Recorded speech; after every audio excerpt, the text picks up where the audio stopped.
NFL Jaguar power is being replaced this weekend by horsepower. This is AquaX.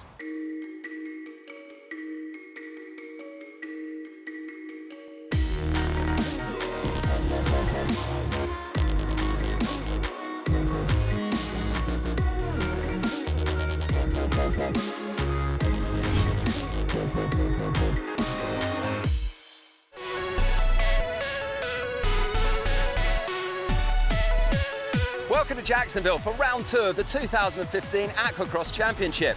Last time out, the riders were battling against the crashing surf on Daytona Beach, where there was more than a little upset along the way, and where the strongest were fastest. Oh, goes in the water. Big air as they make their way in the rough conditions. Oh, they hit on the front straightaway.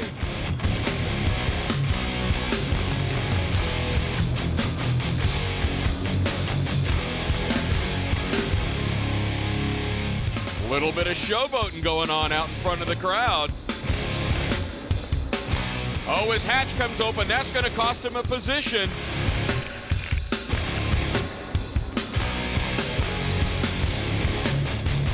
So let's look at our results for Daytona. The win goes to Aksa Aswar with his brother Arrow in second, followed by Craig Warner in the 300 class. In the 200 class, it was Zalasko, Greenwald, and Vanderlee, and in 250s, it was Gorey, Nocita, and Lagopoulos. This weekend, the racing takes place here on the mighty St. John's River, under the watchful eye of the fans in Memorial Park. And as always, the riders will do battle over 3 30-minute endurance races, trying to outmaneuver their rivals, powering up to 300 horsepower around the race circuit, which at times can be brutal.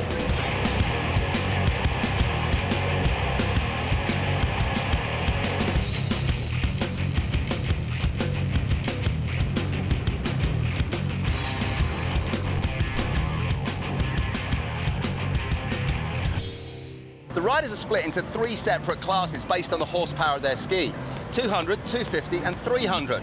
And within that, it's up to them which manufacturer model they choose to ride, each with their very own performance characteristics.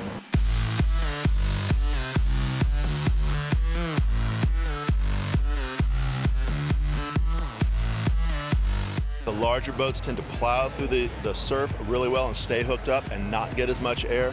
Some of the smaller boats that are maybe a little quicker or faster will get a lot of air time, and you're not making speed if you're not in the water going straight.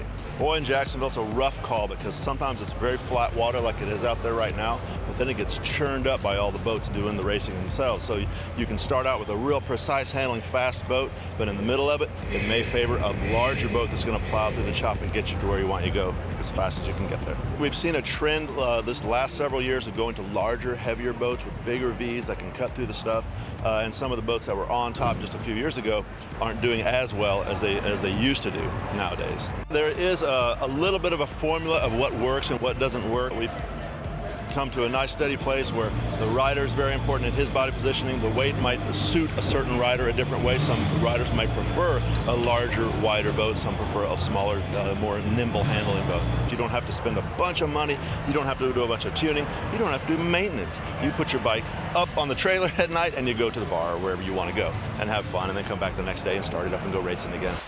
The conditions in Daytona Beach for round 1 really split the field, and for the first time in a while we saw some new faces on the podium, and there was some mixed fortunes from some of the others in the fleet.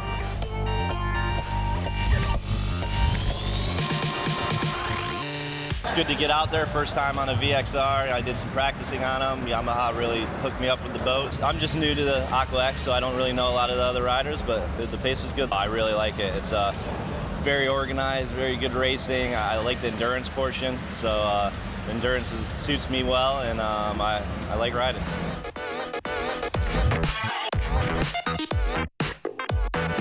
I love the ocean. I love the waves. It was fantastic. I was just out having fun, and winning was a bonus, but ultimately I was just out having fun, having a good time. I'd be happy with the top 5. I know it's going to be flat, it's going to be laid down, so we'll see what happens. It's going to be who stays on the gas the most.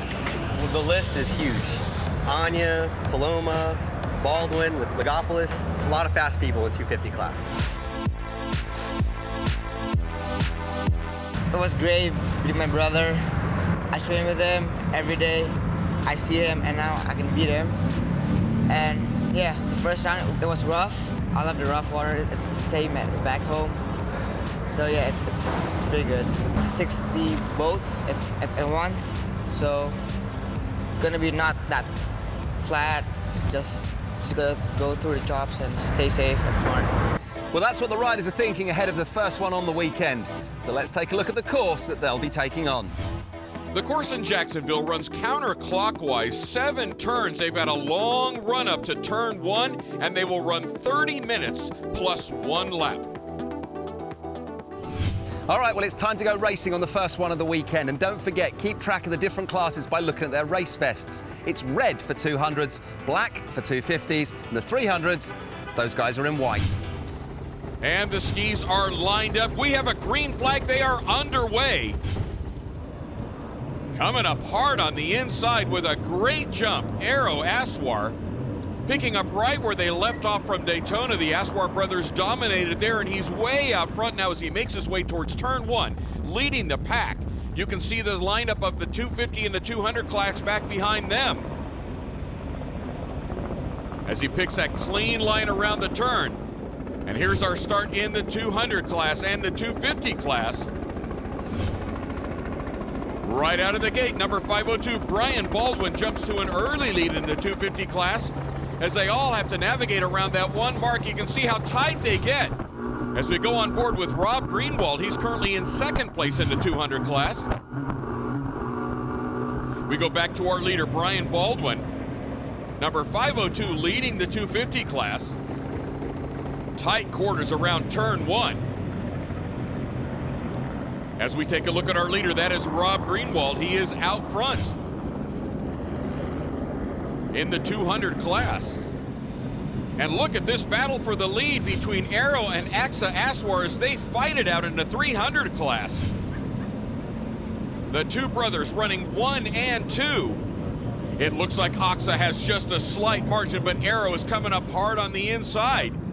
Let his brother get by a little bit, but that's not happening right now as Arrow Aswar continues to dominate, makes his way around turn 1, heading towards turn 2. The Aswar brothers out front, Arrow on the inside. AquaX comes across hard from the outside, and he takes the lead. AquaX Aswar moves out front in the 300 class. Both brothers riding for Yamaha on an FCR SVHO as he makes his way around turn 2 and 3 out in the lead. You can see the slop he has to ride in as he's catching up to the 200s and the 250s. This is our leader in the 300 class, AquaX Aswar. Making his way around turn 2 and 3. Here's our 3rd place boat, number 222, Stuart Rasmussen. And we go back now to Arrow Aswar, currently running in 2nd place in the 300 class. Back in the 250 class, this continues to be our leader, Brian Baldwin. The number 502. And also working his way through the pack is David Gorey. He's running in 2nd place in the 250 class as he drives by one of the 250 class boats.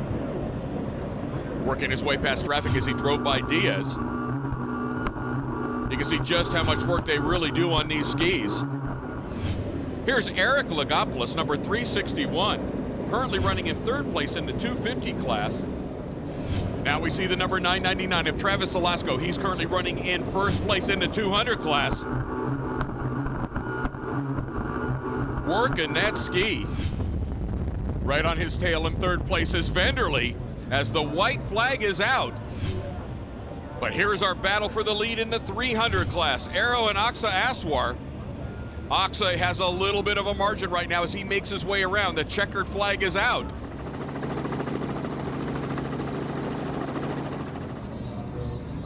AquaX Aswar continues to lead. He's out front. And in 2nd place in the 300 class, it is Rasmussen, the number 222 machine. Here comes the number 119 of Arrow Aswar making his way around the course as they charge towards the finish line. But here comes AquaX as he heads towards the checkered flag. He is going to take the win in heat number 1. And 2nd place goes to the number 222, Stuart Rasmussen, followed by the number 119 of Aero Aswar. Then in the 250 class, it is going to be Brian Baldwin taking the win. Let's take a look at our results. AquaX takes the win, Stuart Rasmussen in second, followed by Aswar in the 300 class. In the 200s, it's Velasco, Greenwald, and Vanderlee, followed by Baldwin, Nocita in the 250 class. It was rough out there. It's really rough. I was second on the start. Then the top's coming in. And my boat hooks are really good on the rough.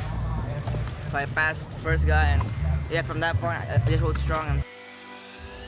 Definitely trying to pick up where I left off. You know, it was the conditions were really, really rough. And I was kind of hoping that it would get that way. And just kind of fell in my groove and just stayed up front.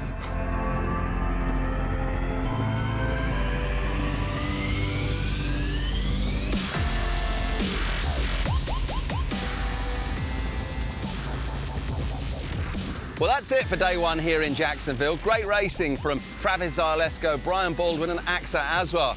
Let's hope they've left something in the tank, though, because when they come back tomorrow, they've got to do it all again, twice.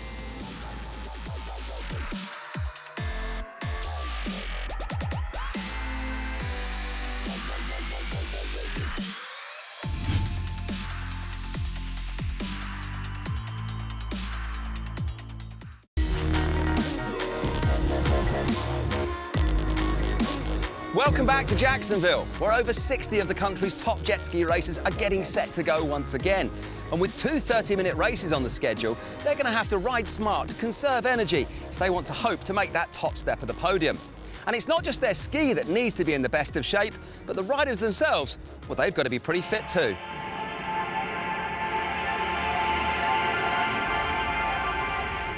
You really have to be in tip-top shape to go fast the whole time. You know, anyone can kind of get out there and cruise around for 90 minutes, but to go fast for you know, all three races, it's tough. You know, The gym, nonstop. I mean, that's key, you know, because you got to be physically fit to stay on the gas. A lot of cardio. I run 3 5Ks a week.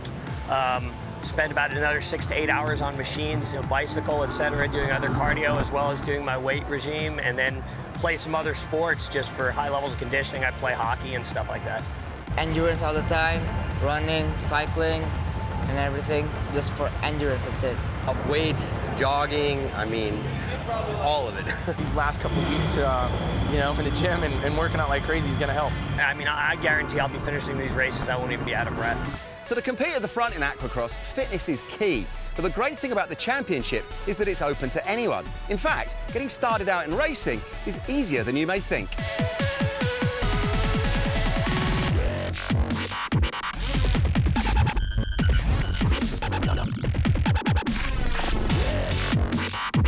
Basically, you just need your wetsuit, back protector, your vest, your gloves, boots, helmet, goggles, and a machine. Once the flag drops, you hear absolutely nothing but your heart thumping. It's just go or don't, because you will be afraid out there once it drops. But whatever happens, you want to come back and do it again the next day. Every time, man.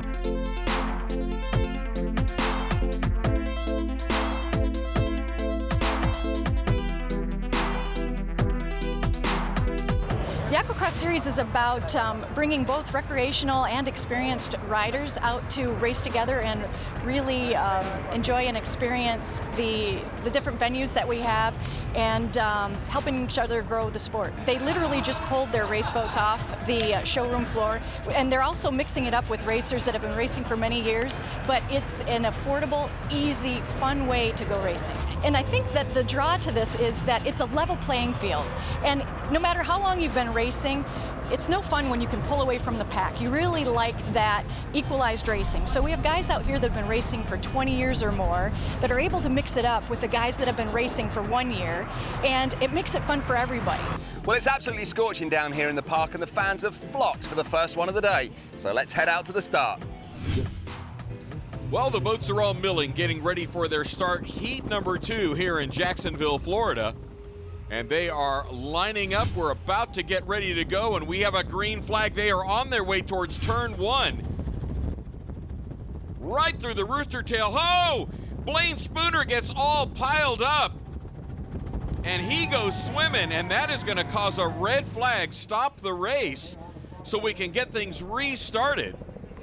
Fortunately, nobody was injured, but a couple of skis are done and not going to make it out there as the boats make their way towards turn number 1. This is the start of heat number 2. As we're on board with Barilia, and he's getting squeezed. Oh, he's getting hosed down. That is part of that endurance. That constant spray just beats you to a pulp. And a great battle in the 300 class between Gonzalez, Klippenstein, Aswar, Rasmussen, all battling for the lead.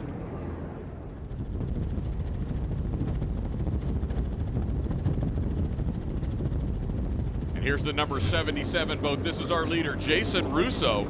He is out front in the 300 class. He's gotten ahead of the Aswar brothers. That is a big deal. And Barilia has a problem. You saw him put his hand up. That's to notify the racers behind him that he is out of the race. Looking at number 711, Kevin Wassam. He is currently running in 6th place in the 250 class. And here we are on board with Rob Greenwald, one of the tougher competitors and a defending champion, as we go back to our leader, number 77. Jason Russo out front in the 300 class. You can see what a difference it makes when you have clean water to deal with. Rasmussen is now trying to challenge Russo. Stuart Rasmussen trying to make a move and close in on Jason Russo. And now to our leader in the 200 class. This is Travis Salasco. Picking right where he left off in the last heat, number 999.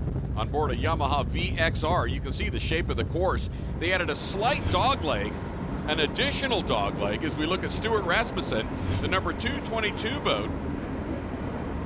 He got past Jason Russo, and he is now the leader in the 300 class. He's trying to pick a line to stay into some calmer water. As we now take a look at our leader in the 250 class, this is Brian Baldwin, number 502. He has been dominating all weekend. But here we have a challenge for the lead. Coming up hard on the outside is Aksa Aswar. He now moves ahead of Rasmussen and takes the lead in the 300 class. Just powered by on the outside. A lot of skill and power in that move as we look at our 5th place boat in the 300 class. This is Eric Francis in the 911. He's on board a Kawasaki Ultra 310. But the checkered flag is out right now for heat number 2, and heading towards that checkered flag is going to be Aksa Aswar. As we go back on board with Rob Greenwald, and here they come to the checkered flag. Aksa Aswar is going to take the win. As the Aswar brothers continue their domination, Stuart Rasmussen coming across right now in 2nd place, followed by Aero Aswar to round out our top 3 in the 300 class. In the 200 class, it's Zolasco on the top, followed by Greenwald and Reeves. In the 250 is Baldwin, Gorey, and Colley. So the action proved to be as brutal and as grueling as we expected there in that last race. Let's see what happens as the riders get set for the final one of the weekend. Well, the boats are on the course for heat number 3, and we have a green flag in the 300 class. Keep in mind, these guys are exhausted. They've run 2 30-minute motos, and they have 1 more 30-minute shot to go. Great lineup as they make their way towards turn 1. Very close bunch, but remember, they've got to all compress. As we look at the battle right now with Klippenstein and Neff in the middle there. The number 77 of Jason Russo, and on the inside, one of the Aswar brothers. As we look at the start in our 250 class, but back to the battle right now between Klippenstein and Neff, as they get squeezed a little bit out. That is number 77, Jason Russo, in the lead. And Tim Neff is trying to make up some ground on the outside, making his way up towards the front of the pack. As they make their way around turn 3. Here is our leader in the 250 class. That is the number 502 of Brian Baldwin. with Rob Greenwald on the inside, but here's Brian Baldwin. He's currently out front as he looks back to check on his competition. And here is our leader in the 200 class. This is Travis Salasco running a Yamaha VXR. Trying to make it a clean sweep, but we look at our battle in the 300 class. Both of the Aswar brothers have made it past Russo, and they're now fighting it out for the lead. The number 119 of Aero Aswar is out front. 117 Axa is actually trying to run him down. He's in second place, but coming up hard on the back of his brother Aero. Aero's out front, but the checkered flag is out as they race towards that line. Aero Aswar is gonna take the win.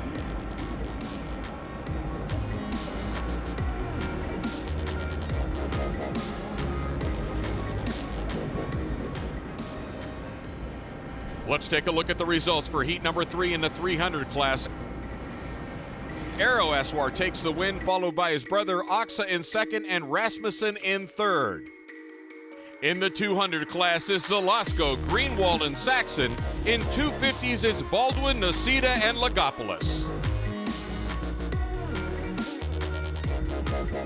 Let's take a look at the overall results for Jacksonville. In the 200 class is Salasco, Greenwald. In the 250 class is Baldwin, Nocita. And in the 300 class is Axa Aswar, followed by his brother Aero and Rasmussen. The water is really rough. It's way more big, and it's awful out there. And yeah, I just need to, like I said, ride smart and strong and be consistent, and I win. You know, it was just a game of going as hard as possible and not making mistakes. It was a great race. It was choppy out there. I didn't think it was going to be as choppy. It was probably more choppy than Daytona, just because you could run through it a little faster, so you're hitting the waves harder. So there you go, another Aquacross weekend comes to a close. And after thinking Daytona Beach put these guys through the ringer, it seems the mighty St. John's River, well, it did exactly the same thing. Next time out, we're headed to Sarasota. I'll be there, and I'd love it if you were too. See ya.